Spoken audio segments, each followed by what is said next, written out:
that it's a two-player draft. All right, moving on. According to reports, Kawhi Leonard is being slowed down by a knee issue, which stems from him overcompensating for a quad injury.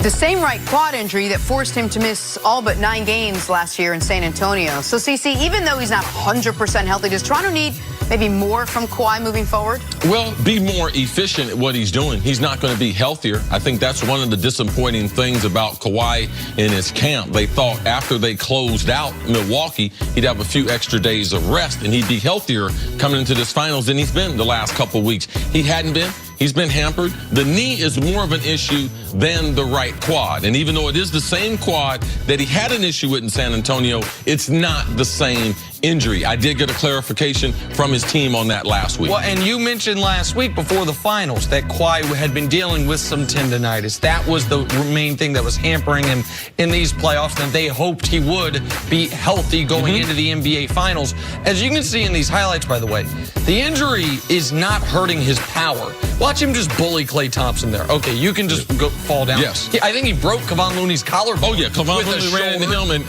and broke his collarbone. Now not going to play again. Where it's hurting Kawhi is on his jump shot.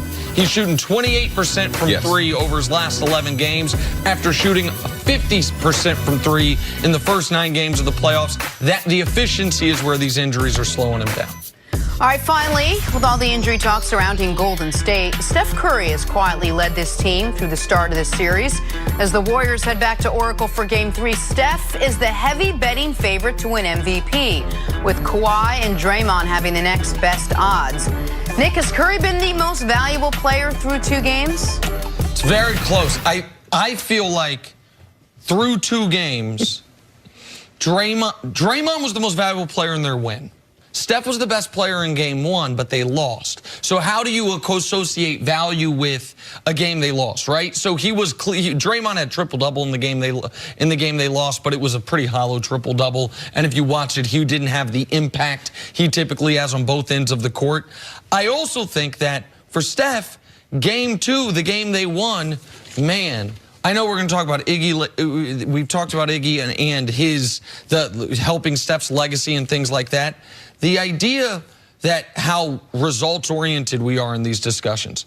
Steph in the 4th quarter of their win, his zeros across the board, didn't even attempt a shot, and had just a bonehead technical foul. A technical foul that is indefensible for any player, much less a player that has to know better. A player who's been kicked out of a finals game before for throwing his mouthpiece and hitting a fan. Like that. So because they won, we don't really care that Steph had zeros across the board and 0 field goal attempts, which seems incomprehensible in the 4th quarter of Game 2. To me, if it ended today, if it's like, hey, pick your MVP, I would pick Draymond. I think Draymond has been the most consistent Warrior, and I think Draymond in Game 2 was the most valuable Warrior. Go ahead. There's just something funny to the fact that Steph would play in an NBA Finals, and Iggy would win an MVP, and Dre would win an MVP, and one of the greatest shooters to ever play the game wouldn't win an MVP in the Finals if that were the case. But I guess he's got to do more. I mean, there's tremendous irony to it. Right now, to me, Draymond has had a bigger impact because what he's done on the defensive end.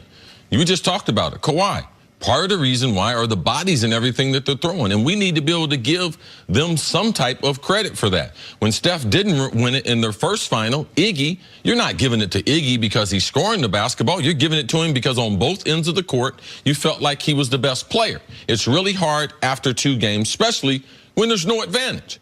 If the Warriors were up 2-0, then we could make a case for, oh, man, this guy. Listen, this is wide open. But the reason why the percentages are higher for Steph is because he's the only offensive player that they have. Right. Klay is hurt. They know that. That's baked in there. So Klay might not play Game 3, so that eliminates him. Kevin Durant's already going to miss 3 games. That eliminates him. Who else is available? They can't give it to Steve Kerr. And so there is an element of, for these odds, it's not just what they've done, but a prognostication on what they will do moving forward. By the way, it's 1-1 because of the order. You talk about this all the time. What if the games were flipped? What if Golden State won Game 1 and Toronto won Game 2? Then would we be saying Kawhi should be the favorite right now? Because Kawhi, even though he hasn't been efficient, he's still averaging 29 points per game in this series. He has still matched Steph's offense while bringing to the table better defense. What's unfortunate for Steph is none of this is a legacy discussion.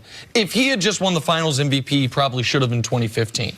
And I think the audience needs a reminder because it wasn't well reported on in the moment. It's only been well reported on the years since. What happened in that 2015 Finals? The year he won league MVP, averaged more points per game in the Finals than the regular season and didn't win it. 11 ballots are cast for Finals MVP. They come in. It was 4 for LeBron, 4 for Iggy, 3 for Steph. And they can't have a co-finals MVP. And the NBA, a number of years ago, they said they're not going to have a loser be named MVP. And that's not a rule, but it's essentially become a rule. Because if it was ever going to happen, LeBron averaged 36, 13, and 9 that year. Yeah, shooting what from the field? Well, that year he didn't. He shot 58% the year before in the finals. That year he had a lower percentage because he was the offense unto himself. But he was 36, 13, 9. So it was 4, 4, 3. And so what's been reported is that the 7 people that voted for Warriors came together and said, guys, we can't have co-MVPs. Right. We all obviously think it should go to someone on the winning team. Who's it going to go to? Right. And since Iggy had a 4-3 vote edge, they said, okay, we'll all vote for Iggy. So in the final ballot, I didn't know that. Right. So the final balloting shows Iggy 7, LeBron 4, Steph 0. But the real balloting was 4, 4, 3. So if one person on that initial ballot, if you will, had gone Steph instead of Iggy or had gone Steph instead of LeBron, then Steph has that first Finals MVP, and this is all moot. I still think Steph is I think the best bet is Steph to win it. Even though Draymond, I said, has been the most valuable, I think if it's close at all, Steph is going to get, I don't want to say sympathy, that sounds condescending, but Steph's going to get the Lifetime Achievement MVP award vote, which I think is totally understandable. But also, Clay, we're not sure about yet. We don't know what's going on with KD. There's so much more game left in this series. Anything can happen. We're only 2 games in, but it just feels like so many moving parts. So this is whoever has the best game number 3, obviously they're going to have an advantage in the series. But I believe between Kawhi and Draymond, whoever has a better game and their team wins, they're going to be the front runner. All right, let's talk more about those Warriors. And